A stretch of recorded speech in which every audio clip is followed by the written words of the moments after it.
Na mnatamani ujitambulishe jina lako na cheo chako. Habari za saizi kwanza? Mimi kwa jina naitwa Fredi Waziri Mwangala, alimaarufu kwa jina kubwa hapa Tunduma, najulikana kwa jina mkurugenzi wa Uwanjihiri Hoteli Mpemba, ambaye ndio nipo hapa kwa ajili ya mzee wetu Sichembe. Binafsi siwezi kuzidisha maelezo mengi kutokana na huyu mzee jinsi alivyoishi hapa. Mliishi naye vipi mzee tangu umemfahamu mpaka sasa hivi mpaka amelala? Mzee ni mzee wa mfano wa kuiga katika maadili ya kuishi, na hata kama ni utumishi wake alioufanya, binafsi sitakuwa na mengine ambayo ya zaidi, kwa sababu nilikuwa na mfahamu vizuri.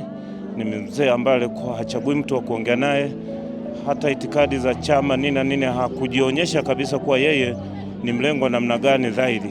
Yeye alikuwa hachagui mtu, alikuwa watu wote ni watu wake. Pengine unaweza kuwa na neno lolote ambalo limebaki kwenye ufahamu wako wa kile ambalo alishawahi kukuzungumzisha Pastor Sichembe?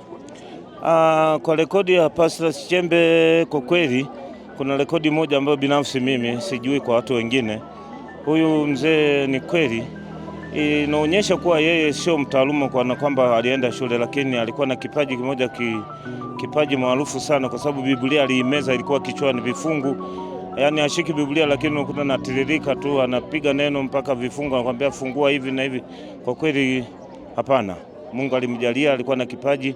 Ni kweli ni mtu ambaye tumeumia watu wa Tunduma, kwa sababu ni mzee ambaye tayari tumepata pigo kubwa sana hapa Tunduma.